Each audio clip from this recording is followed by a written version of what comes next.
This symbol indicates the potential for serious bodily injury or death, or in some cases, serious property damage. When you see this symbol throughout the video, you should pay close attention to the factors and instructions that will help you eliminate these potential hazards.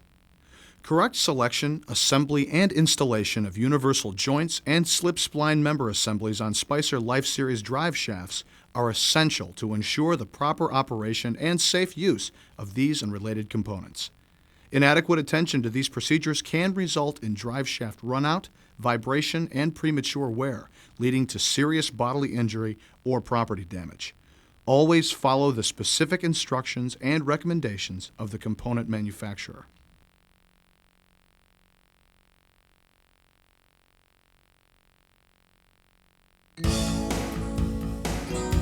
SpicerLifeSeries 170 drive shafts are designed for Class 7 and 8 heavy-duty trucks. Although they require lower lifetime maintenance than other drive shafts in the marketplace, knowing the proper maintenance techniques will save you time and money during service intervals. This video will provide the information needed to service SpicerLifeSeries 170 drive shafts to extend drive shaft life and get your customers back on the road. When servicing a drive shaft, it may be necessary to use an overhead crane and straps to lift the drive shaft and to position it for service. SpicerLifeSeries 170 drive shafts can weigh in excess of 100 pounds, so don't try to lift the drive shaft on your own. It is best to have another person assist you with these maintenance procedures by holding the opposite end of the drive shaft from which you are working. Once the shaft is securely in place on the overhead crane, select a 6-point impact style or heavy-duty socket to remove the spring tab bolts from the universal joint. A standard light socket will not provide enough muscle to remove these high-grade material bolts. The light socket may cause the bolts to round off on the universal joint, or the bolts may break the socket itself. Position the wrench and remove the spring tab bolts from both sides of the universal joint attached to the yoke ears. Be sure to throw the used bolts away since they cannot be reused once they are removed from the universal joint. Reuse of the spring tab bolts may result in drive shaft failure. Next, position the yoke on top of a bearing receiver cup and place both on at least a 3-ton press. The bearing receiver cup should be large enough to clear the outside of the bearing cup on the universal joint. If the ram on the press is larger than the bearing cup, a smaller diameter push rod is needed to help push the bearing cup through the yoke ears and to avoid damaging the yoke or bearing.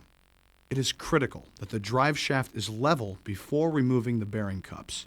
If the drive shaft is cocked, the bearing cup will not press out straight and may damage the yoke ear.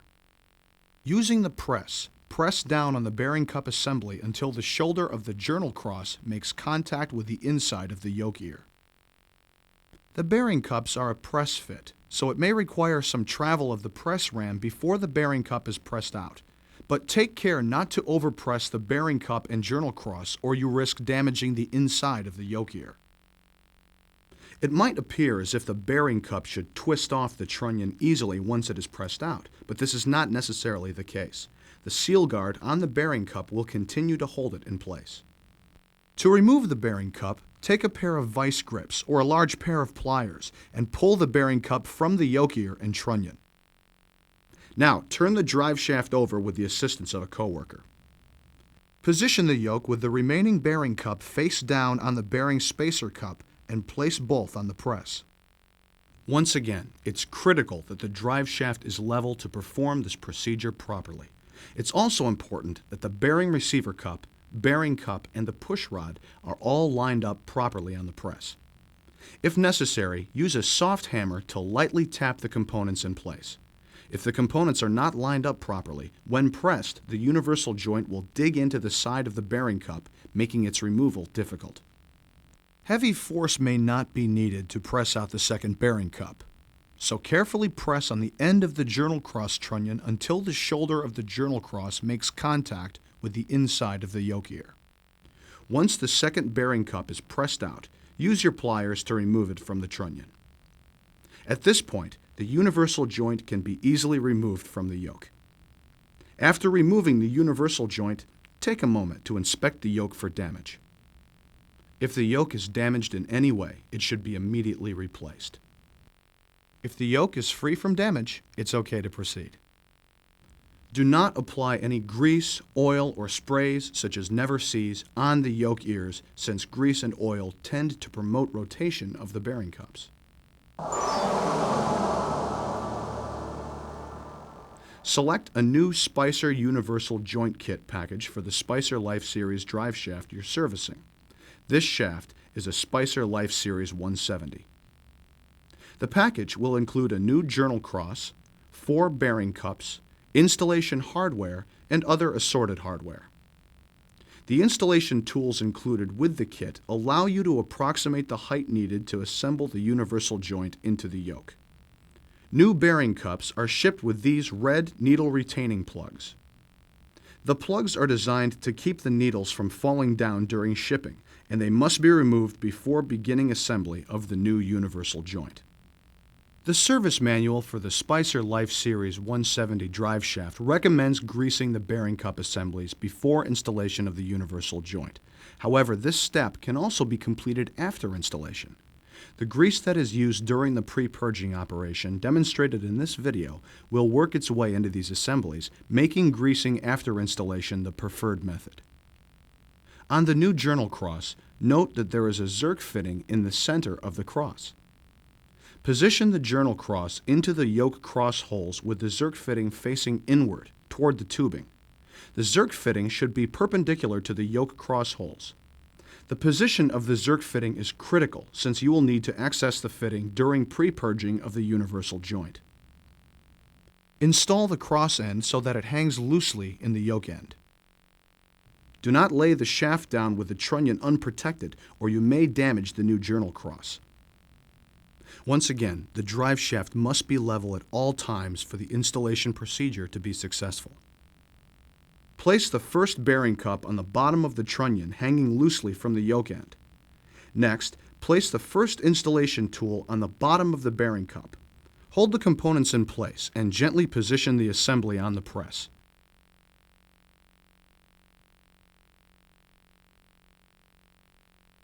Cover the top yoke ear with a flat metal plate that is approximately a ½ inch thick. Press the bearing cup into place by pushing the yoke onto the bearing cup assembly until the installation height tool is flush with the cross hole face. Leave the installation height tool in place for now. While pushing the bearing cup into place, guide the drive shaft to keep it level as the bearing cup is forced down into the end yoke. If the components seem to press in easily, the yoke end may be loose and may need to be replaced. If the universal joint is not centered properly, the installation will not be successful. The drive shaft will run out and vibration can occur. After the first bearing cup is pressed in place, position the second bearing cup and installation tool on top of the trunnion at the opposite end of the journal cross. Once again, place a flat metal plate over the bearing cup assembly and press the bearing cup into place. Push until both installation height tools are flush with the cross hole face. Remember that the installation tools are not designed for exact positioning during installation. However, these tools make it close enough for the spring tabs to finish the job. The spring tabs must be within 15 thousandths of an inch of the correct position for the installation to be successful. This generally leaves around 0.214 inches of bearing cup protruding above the yoke. You may tap the spring tabs lightly with a hammer to help put them into the correct position. Use a ratchet with a 6.8 mm socket to snug all the spring tab bolts in place. Then, torque the bolts using a torque wrench. The proper torque specs are listed on the back of the installation kit box. The specs are provided in foot-pounds as well as in the metric equivalent. For our SpicerLifeSeries 170 drive shaft, the spring tab bolts should be torqued to 25 to 30 foot-pounds. After the spring tab bolts are torqued in place, check the universal joint for stiffness. Universal joint movement in the yoke ear should feel stiff but smooth. The plastic wear washers in the bearing cups tend to increase stiffness, but they will break in over time. Tap lightly with a hammer on the bearing cups after installation to snap the bearing cups flat and place the 2 remaining bearing cups on the 2 remaining trunnions. The next step in the installation process is to pre-purge the universal joint with grease. Spicer recommends that universal joints are pre-purged before installing the drive shaft on the vehicle. It may be difficult to purge the universal joint once it is on the vehicle, and the drive shaft may need to be removed again. Take out a large C-clamp. Place the clamp on the trunnions at the sides of the universal joint opposite the yoke ears. Snug the clamp in place, but do not over-tighten it. Place a grease gun on the Zerk and apply the grease. Be sure to use a high-quality NLGI EP Grade 2 lubricating grease for this procedure. The grease should be applied to the Zerk until grease comes out of all 4 bearing cups on the universal joint. Once the grease is visible at all 4 locations, remove the grease gun and squeeze the C-clamp to force out any excess grease. Wipe off any excess grease on the universal joint and remove the C-clamp. When the universal joint kit is properly installed, it's time to service the slip member boot. The boot's purpose is to prevent lubricant from escaping or dirt from entering into the slip spline members. Before removing the slip member boot from the drive shaft, use a marker to mark all the mating components and a straight edge to line up the marks. This ensures proper reassembly of the drive shaft to its original phasing. Place the first mark just behind the universal joint and before the boot. A second mark should be made on the yoke shaft. Most drive shafts are phased with the yoke ears on the same plane. Occasionally, a drive shaft may have special phasing, so the drive shaft must be reassembled with the marks lined up. After selecting a flathead screwdriver and hammer, place the screwdriver's head underneath the lift tab on the clamp and tap the handle of the screwdriver lightly with a hammer. The clamp should easily pop off. Repeat this procedure for the second boot clamp. Collapse the boot and place a mark on the spline sleeve and at the end of the weld ring, exactly 2 1/4 inches from the yoke shaft, to ensure that the slip member will be reassembled to the correct boot position. After making the appropriate marks, the boot and the yoke shaft can be pulled off the end of the drive shaft. Take a moment to inspect the condition of the yoke shaft spline surface for damage. If the splines are damaged or missing, or if any of the blue glide coat is missing, the drive shaft must be replaced. Next, inspect the spline sleeve for damage. Once again, if the splines are damaged, the drive shaft must be replaced. Remember, you cannot service just the yoke shaft or just the spline shaft. Both need to be in good condition and both need to be serviced at the same time. If either is damaged, these components must be replaced in pairs.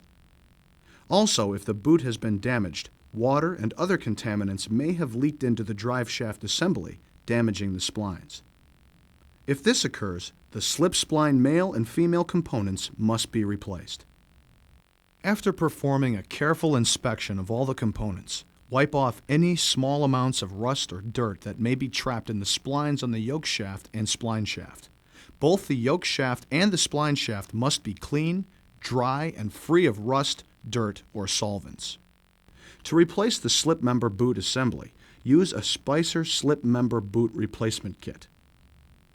The kit includes the boot, 2 boot clamps, and a grease packet containing NLGI EP Grade 2 grease. There is a measured amount of grease in the packet, and all the grease should be used to thoroughly coat the yoke shaft and spline shaft. Use a paintbrush to apply the grease liberally to the female spline shaft. Make sure each spline tooth is thoroughly coated with grease. However, be sure that the grease does not come in contact with the tube itself. It can make the tube extremely slippery and erase the marks you have in place for phasing. It can also cause the boot to slip once it's clamped. Next, coat the glide coat portion of the yoke shaft with grease, but take care not to get any grease on the outside of the weld ring. Also, too much grease on the glide coat will cause the grease to ride up when the yoke shaft and spline shaft are mated, making the drive shaft slippery and difficult to handle. The new boot should be completely dry for installation. Take the metal boot clamps from the replacement kit and put them on the ends of the new boot. The boot should then be installed on the yoke shaft first. Once the slip member boot is in place on the yoke shaft, insert the yoke shaft into the spline shaft. The phasing marks that you made earlier should line up. Position the end of the boot at the 2¼ inch mark made on the yoke shaft shoulder. Pull the boot clamps up on the boot. At this point, the boot should be fully seated against the yoke shaft shoulder and 2¼ inches away from the universal joint. Select one of the recommended installation tools from the SpicerLifeSeries service manual. Apply the force of the clamp tool to the first clamp. When the lock tag on the clamp starts to curl up slightly, relieve the pressure of the tool. Don't apply too much force, or you risk breaking the clamp. When performing this procedure with snap-on tool number YA3080, a torque wrench can be used to ensure proper tightening of the boot clamp. Consult the SpicerLifeSeries service manual for the correct torque specifications. The clamp should be in the groove on the boot and not on the yoke shaft shoulder. If the boot is not clamped properly, water will leak into the boot, causing rust and premature wear. If the lock tag sticks out slightly after installation, just tap it gently in place with a hammer. The lock tag should not be sticking out too high, or the clamp can be torn off the boot. Complete the installation by repeating this procedure for the second metal boot clamp. Spicer offers a complete range of drive shaft and universal joint solutions for most heavy-duty applications, but proper maintenance is essential for a long service life.